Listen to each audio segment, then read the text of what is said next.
我觉得这是世界上最具挑战的体育运动，是在所有的体育领域里边。其实现在统计登过太空的人，截止到去年是600多人、700多人次，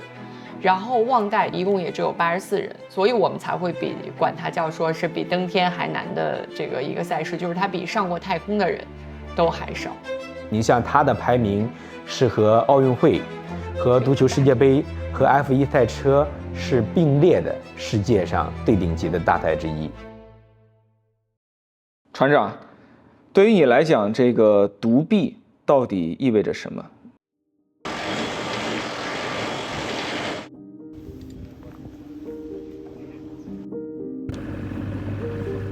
当我手刚出事的时候，刚失去我的左手的时候，觉得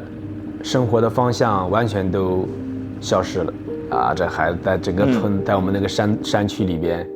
失去一只左手，就意味着失去了未来。在那个时期，这个独臂对我来讲是一个非常痛苦的一个记忆。但是后来，当我开始接触体育以后，尤其开始接触航海以后，这一切就都改变了。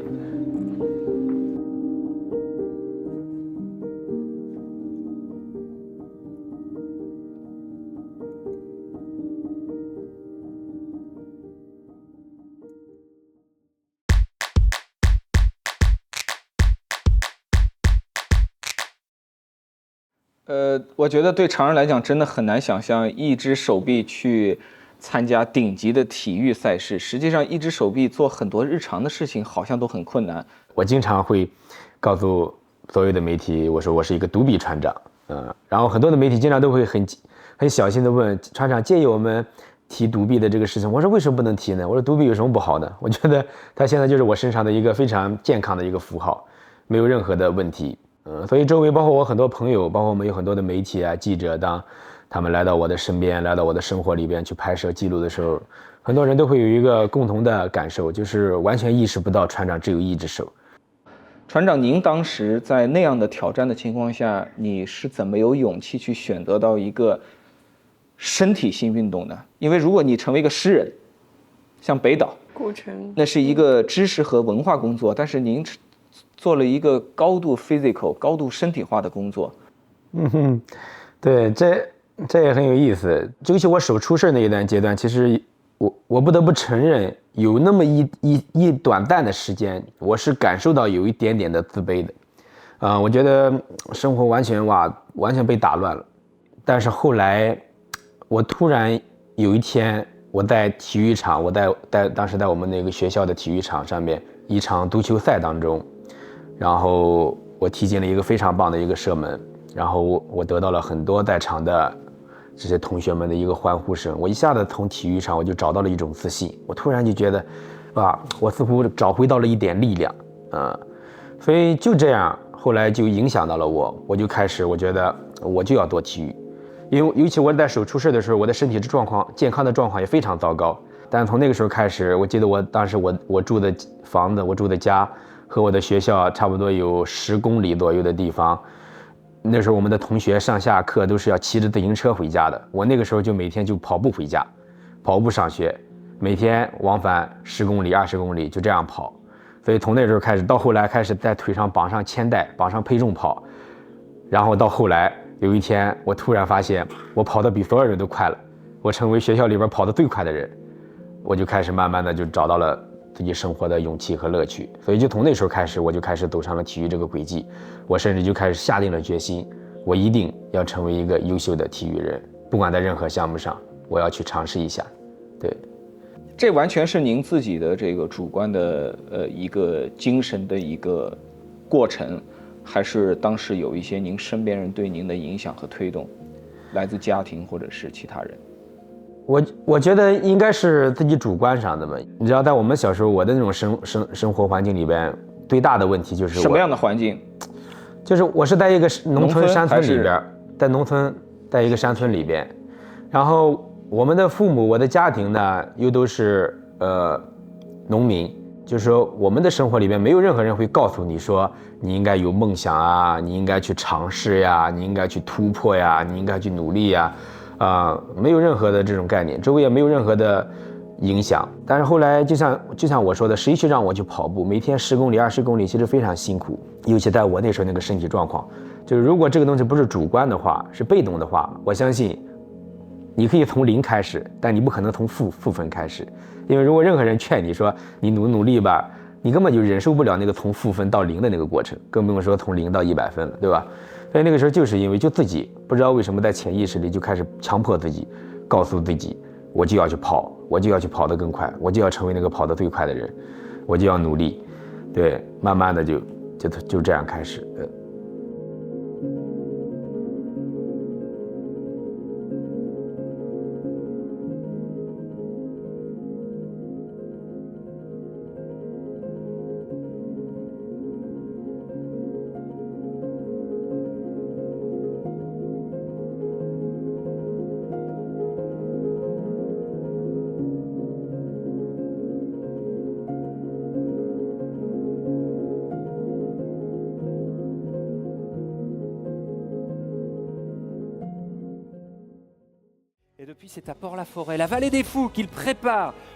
船长，听说你要参加世界上最难的这个航海比赛了，忘带。其实对我来讲，这本来是一个无比陌生的这个名词啊。我之前对航海赛事唯一的了解是沃尔沃环球帆船赛，因为沃尔沃是一个知名的汽车品牌，他们也一直在支持那个赛事。就你能给我们一个科普吗？对，给大家几个概念和定义吧。首先，我觉得这是世界上最具挑战的体育运动，它不是航海运动这么简单的，是在所有的体育领域里边，像忘带属于世界上最漫长的马拉松的比赛，因为这个世界上，你像整个奥运会所有的项目加起来，也不过2个月左右的赛程的时间，而像忘带的比赛，我们将会一个人一条船在海上面对3个月的航程。所以这个世界上没有任何一场体育比赛的路线如此的漫长。还有一个，所以你每一次都是葛油进去，汤姆克鲁斯出来。对对，基本上就这样。那么还有一个就是这个比赛也被称为比登天还难的比赛，为什么呢？因为到目前为止完成过这个比赛的人数不过100人。其实现在统计登过太空的人，截止到去年是600多人、700多人次，然后忘带其实就像船长说的，一共也只有84人，所以所以我们才会管它叫说是比登天还难的这个一个赛事，就是它比上过太空的人都还少，看上去比太空还要更孤独。对，这个比赛它最大的一个特点就是它的赛场很特别，它的赛场就是整个地球。忘带单人不间的环球赛，我觉得我们普通人想象这个比赛的时候，可以这样想象，就是大家都经过前面几年，我现在把你放在一个几平米的房子里，然后这个房子不断的是晃动的，然后你每天每15分钟睡醒了起来工作，起来做大体力的运动，然后你每天的睡眠大概加起来不会超过4个小时，少的时候可能1点都不能睡，然后在这里边待3个月，然后再加上你的房子外面是一片汪洋，而且你航行的很多区域是无人区，并且它的温度从赤道的这种0上30-40度，一直到南大洋河角的0下30-40度，就是这样的一个比赛。其实忘带可以说一直大家在探索人类的生理极限，就是一个人类他可以缺少睡眠到什么程度，他可以大体力运动到什么程度。比如说船上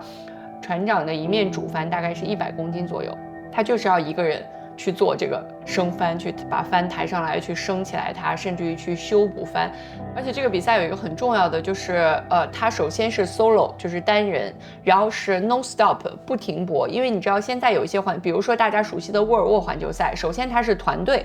其次它是停泊，它是一站一站停泊的，就是当你它像 F1， 对吧？对。当你船上不止一个人，这个难度是完全不同的。当你中间还可以停泊一段，你就可以回到陆地上一个休息，再回到船上，又是不一样的。还有它有一个最重要的规则叫 no assistant， 就是无协助，也就是船长他在船上做的一切决定和操作、路线、天气分析，所有的东西必须完全源自于他一个人的技能，他不能得到任何协助。就我们在整个比赛过程当中，有一个人在旁边不小心触碰到了你的船。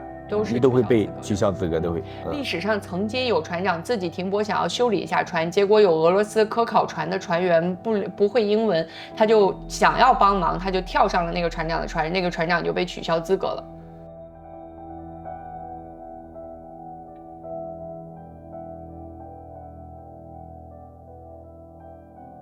对，但站在中国人的角度来讲，航海运动不是一个很主流的运动，会不会忘带给人一种很小众的运动感觉？它虽然如此之难，它虽然如此的尖端，如此的富有挑战，但它的影响力的面积如何呢？放到国际上，其实整个的航海运动也是偏向于小众的。我觉得其实不光在中国。那么以前其实有一种说法说航海其实是个贵族运动，虽然我们不能完全去这么去认同它，但是确实像航海运动它还是有很多的限制条件，你必须要有船呀，船要有码头的停泊设施呀，它还是要有一些难度和门槛。但当然像是忘带这样的比赛，它又不一样，那么它其实在整个国际的影响力是非常巨大的。你像它的排名是和奥运会、和足球世界杯、和 F1 赛车是并列的世界上最顶级的大赛之一，因为它是每4年一届，跟世界杯啊、跟奥运会是一样的概念，它已经完全超脱了航海运动的一个范畴。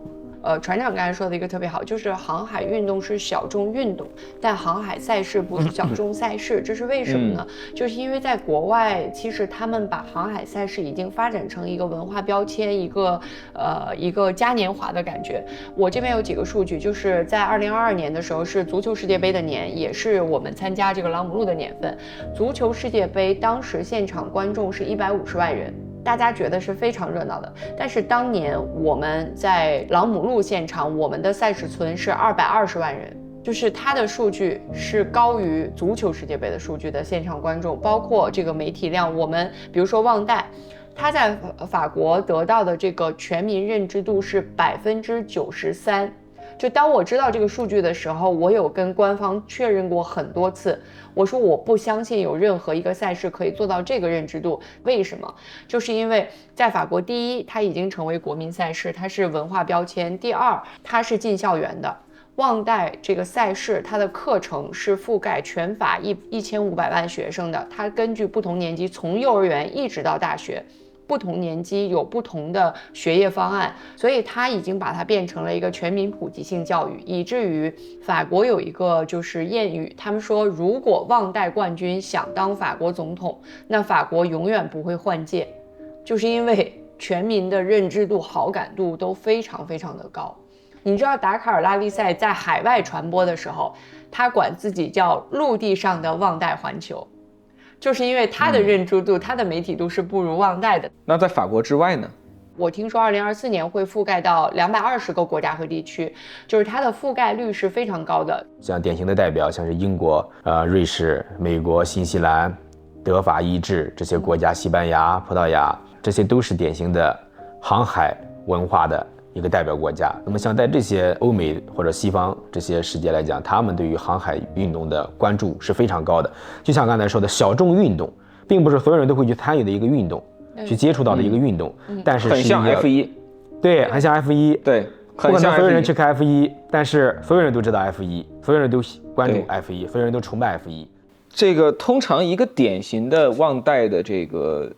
赛队的船长和他的船队。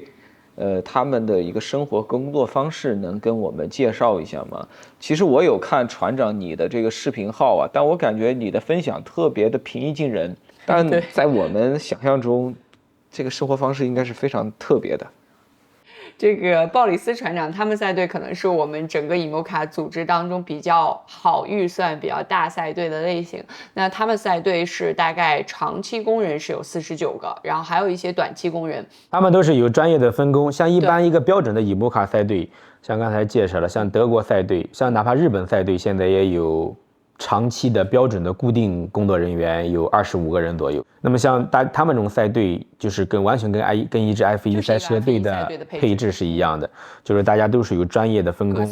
有专门的媒体公关，有专门的赛队经理，有专门的这个厨房后勤。标准的IMOCA赛队的船长，他更多的像是一个明星，他只负责出席媒体活动和参与赛事，本身和公关活动。那么其他的事他就是做自己的体能训练，然后要有自己的生活。当然，像我们现在属于一个非标准的一个状态。因为第一个就是我们现在刚刚开始，预算各方面也决定了我们现在必须要去付出更多的努力，包括我们可能一个人要身兼多职。那么还有一个就是我们其实更多的像你看到的视频，为什么其实乐于分享这些东西？我觉得这也是我们的一个方向和目标。因为现在在国内，我们很希望能够让更多的人去感受它的魅力，而不是感受它的那种艰难，感受它的那种高高在上，感受它的那种昂贵无比的比赛和运动，顶级的运动，而是更多的是让大家开始了解它，感受航海运动的魅力，感受体育精神的能量。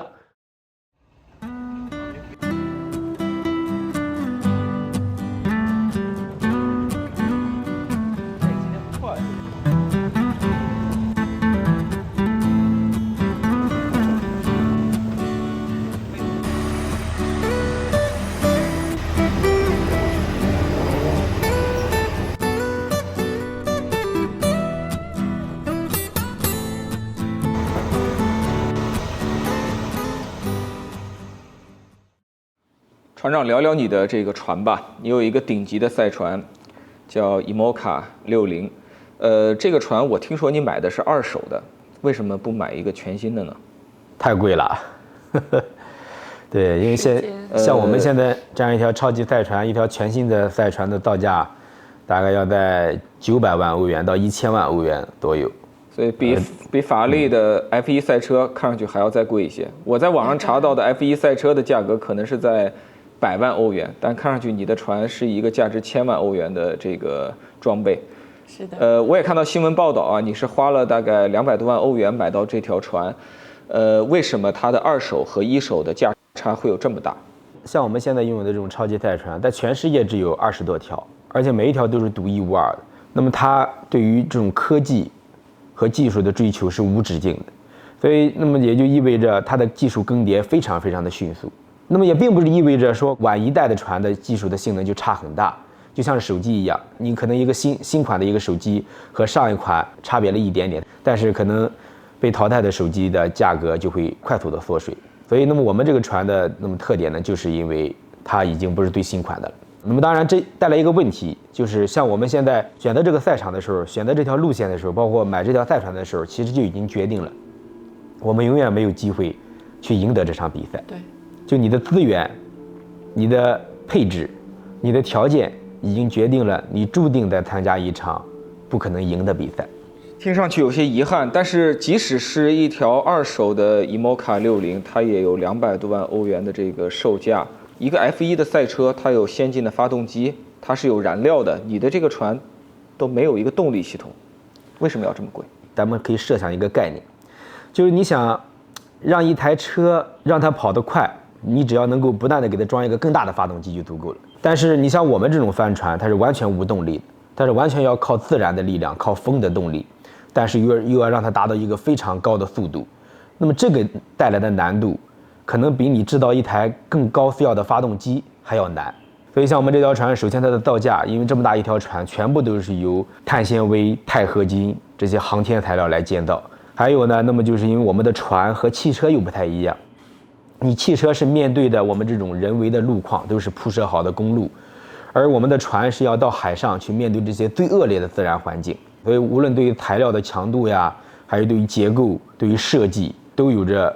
非常这个严格的这个标准。就是关于我们的赛船，它有3点是跟其他的船不一样的。第一件事儿就是 IMOCA 这个船型是全世界最快的离岸单体船，也就是说，无论多大尺寸的船，我们都是最快的。然后这个船型它船上应用的所有的科技，其实它有点类似于保密科技。我们船上的很多都是大家刚刚研发出来，还没有做广泛应用的高新科技，但是它会优先用在 IMOCA 船型上做一个试验。那其实我们当时买这条船的时候就遇到过，因为我们有一些船用科技是军用科技，包括是美国军方、美国的这个军事公司生产的，包括法国的。其实因为是中国在动，我们还有遇到一些障碍。我们要去申请，我们已经有 IMOCA 了，你必须把这个技术分享给我，我必须把这个元件卖给我用。我们船上有些 Gyro sensor 都是火箭上用的，包括军舰上使用的。第二就是我们这个赛船跟其他所有地球上的船不一样的点是，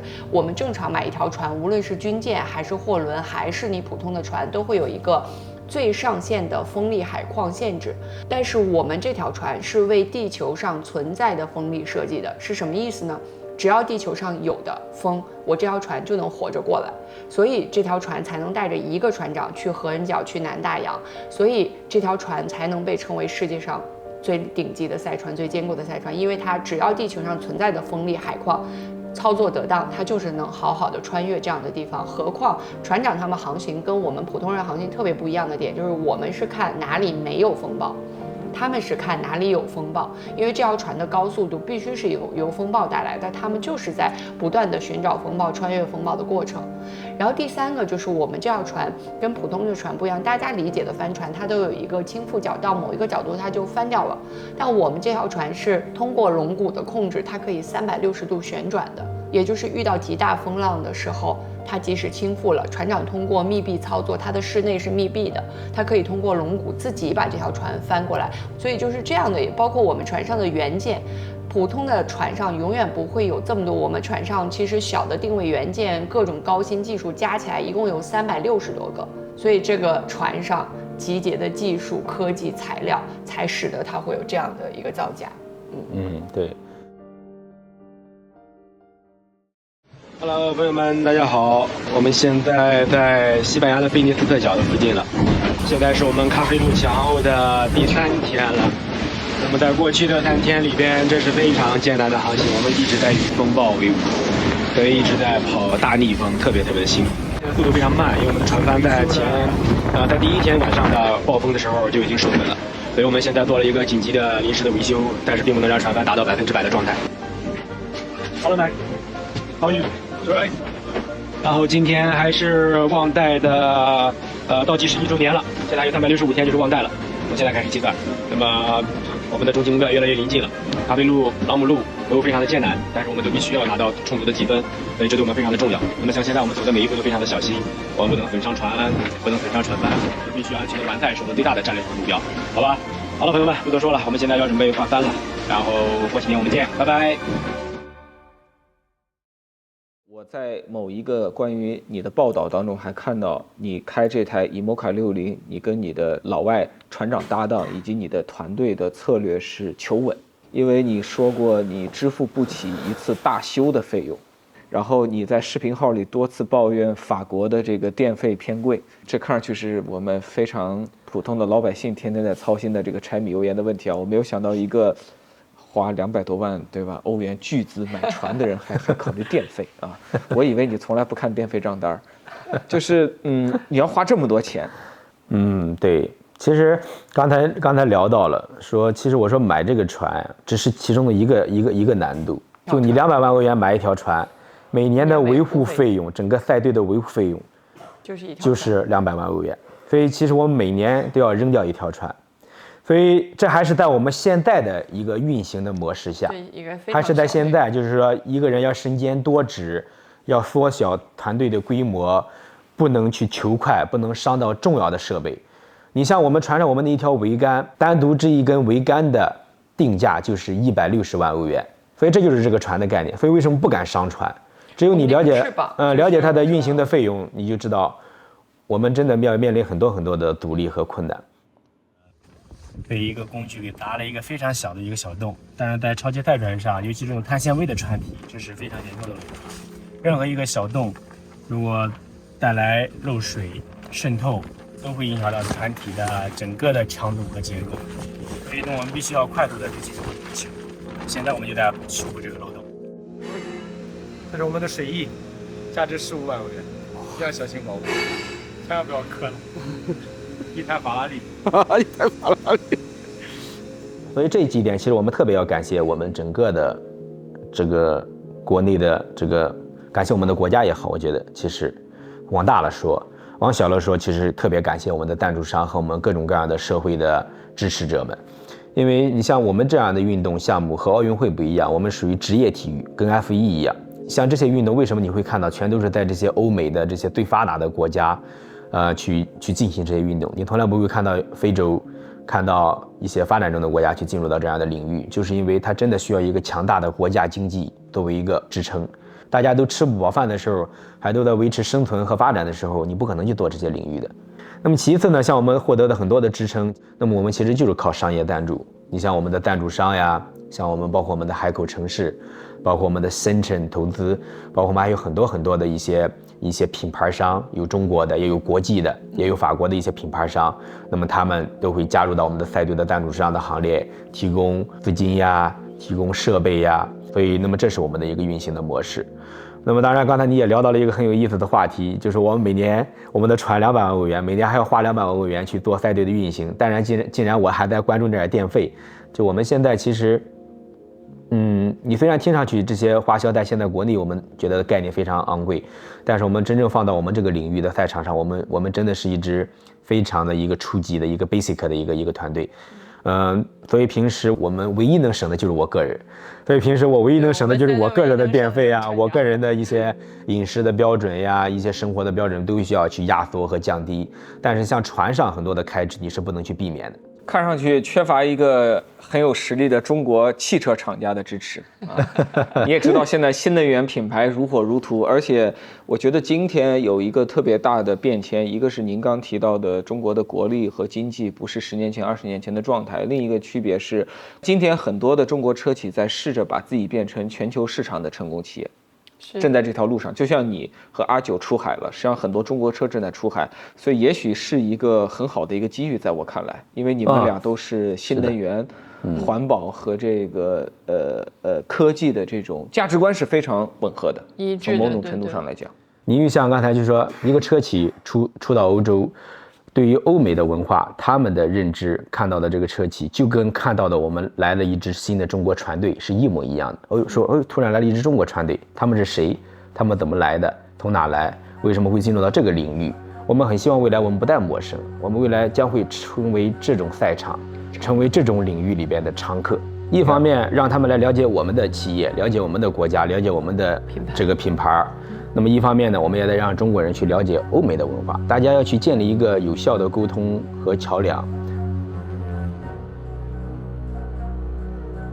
那后来您在那个国内事业其实发展的非常好啊，这个也已经作为一个独臂船长，可以说在航海界是扬名立万了。然后，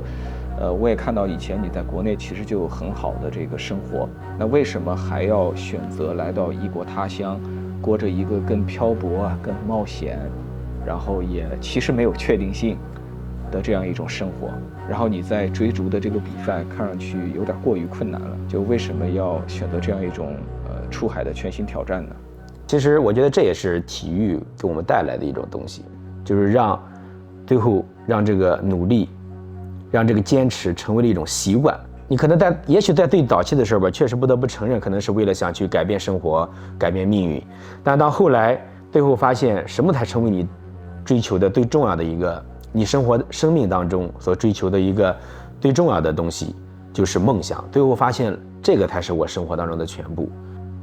我可能追求更多的是在自己的职业上的一种突破。我希望能够不断的看到曾经的那个我，曾经的那个山区里边的那个正在面对困惑的那个山村的那个小孩子。我喜欢那个时候自己的那种勇气。所以我害怕丢失这种东西。对我来讲，我不怕丢失我现在生活当中拥有的一切，我不担心变得穷困潦倒再死，我也不担心我会失去美好的生活，但是我最害怕的就是失去当初那股拼搏的勇气，那种改变的动力。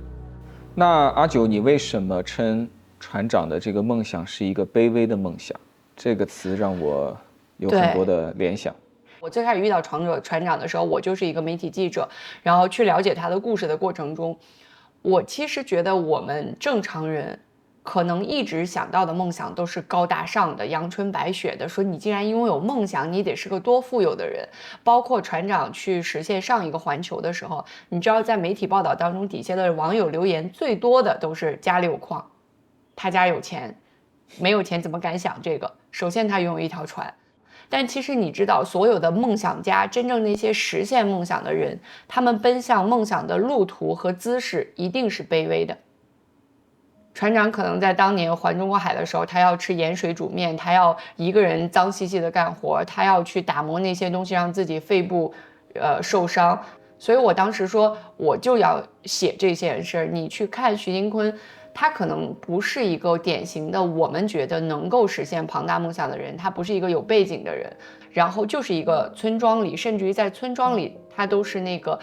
在别人眼里失去了一个左手，比别人更少机会、更少美好未来希望的人。可是他就是奔准了一条路，拼命的去往前奔，最后那个梦想就来到他眼前了。其实真正的梦想真的就是要，就像刚才阿九讲的，要卑微匍匐的前行，要真正的切实的付出行动和努力。然后当有一天你站到了那个梦想的舞台，我觉得才对得起这个梦想的伟大和意义。所以这也是为什么当时这本书的一个原因，就卑微的梦想家。对，那船长，您能回忆一下您最卑微的时刻吗？从你的角度。卑微最卑微的时刻，适合我回忆。对，阿九可以讲一讲吧。对，我在给船长写《卑微的梦想家》这本书的时候，有一个片段我写了之后就一直在哭。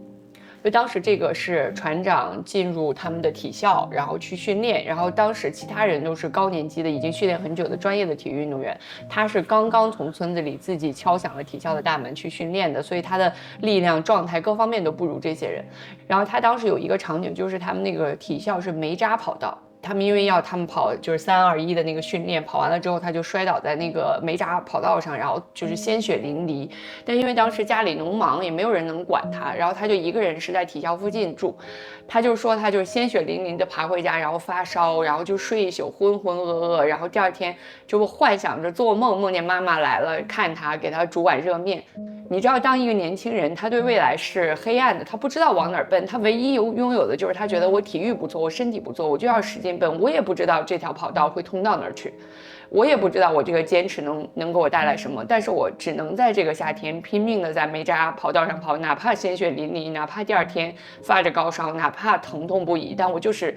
接着跑。所以我写这段的时候，我觉得那个状态，就那个年轻人，因为他当时才14岁、13岁，非常小，离开家，然后去跑这个可能是没有尽头的煤渣跑道。然后我在后记的时候有写，我说没有人能够回到那个夏天，拍一拍这个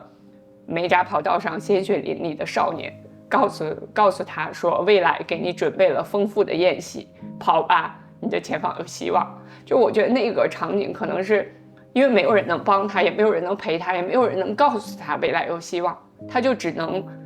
相信说我跑下去，未来会有一个阳光出现在煤渣跑道的尽头。所以这一段是我觉得我的感受最深的。船长，你有补充吗？我这样问可能有点……哎呀，对，其实像这样的时刻，对，刚才阿九讲了这个，其实像这样的时刻，其实到现在也都一直存在，对，还是有一直。对啊，像以前不管煤渣跑道也好，到后来环中国海盐水煮面，那个时候，我第一次环中国海的时候，那个时候我刚刚离开国家队，我手里当时因为参加残奥会，我还得到了一点奖金，手里还拿到自己还有一点小小的积蓄。那个时候我才18、19岁，同学们都还在上学的时候。后来我跑中国海，我就天天就吃盐水煮面，就是不要说放到现在这个时候，放在那个时候盐水煮面也已经没有人再这样吃饭了，对吧？你最起码少放点菜，或者加点什么酱料，拌面酱都可以，对吧？但那时候我就在吃盐水煮面，就是那时候阿九就问说，那么那时候你就没有钱吃点好吃的吗？我说不是没有钱，我说，但对我来讲，我那个时候就是我知道未来我未来要做这个事情，我需要大量的资源，我随时可能会面临各种各样的意外突发的状况，可是我不能去依靠任何的人，不能依靠任何外在的东西，我必须自己独立的解决好所有的问题。所以到后来，包括就我说不用以前的事情不要讲，就前2天就像这个春节，就像我们现在其实我们也有团队，也有着世界上最顶级的超级赛船，我们现在已经站到了世界上最顶级的赛场。可是就连前2天大年30，我们还是在船上工作。就连跟自己的父母视个频的时候，我都是带着头灯，手上满手都是油，然后在船上吹着冷风跟父母拜了个年。这就是我们现在的生活，就是啊。我们俩大年30的时候不要拍这个，别人会觉得我们在卖惨。我们俩大年30在船上一直干活到傍晚，而且就是啃着干面包，吃着那个咸黄油。然后我们俩说不能拍这个，不要让人家觉得我们在过这样的日子。对，但因为这种生活，你现在你不能去分享，因为也不会有任何人相信你现在还在经历这样的生活的状态。所以就是说，当然。你以前你觉得这种是一种痛苦的东西，但现在对于我们来讲，我们觉得这不是痛苦，我们觉得我们在享受这个过程，我们觉得这也很有意思，很精彩的生活。所以卑微就是这样。字面上很多人会觉得卑微好像是一种非常低的一种姿态对啊。但是现在我觉得就是说，我现在对于卑微的概念并不是这样。我一直在讲，我觉得我在我心里的卑微是一种力量。是一种更强大的力量，在我心里的卑微是一种对梦想的一种虔诚和敬仰，所以我现在对我来讲，我享受这种卑微，我很享受这种脚踏实地、努力拼搏、去真实的生活的这样一个状态。对。我发现徐金坤船长在自己的视频号里，经常的结尾是说“祝你梦想成真”。其实我能感觉到船长说这句话的时候，既是对观众的祝福，也是对自己的再次激励。小时候我经常在课本里、童话里、电影里，在大人们讲的大道理当中见到梦想这个词，见多了以后对这个词就免疫了，感觉是这个世界跟自己的客套。现在年纪越大，我越觉得人能有梦想是很大的幸福，是很好的运气，也很有意义。独臂船长说祝你梦想成真，我觉得那真是人生的奢侈品。我想循序渐进一点，我想祝你找到自己的梦想。如果一个人找到了人生的梦想，即使不实现，我觉得也是很有意义的。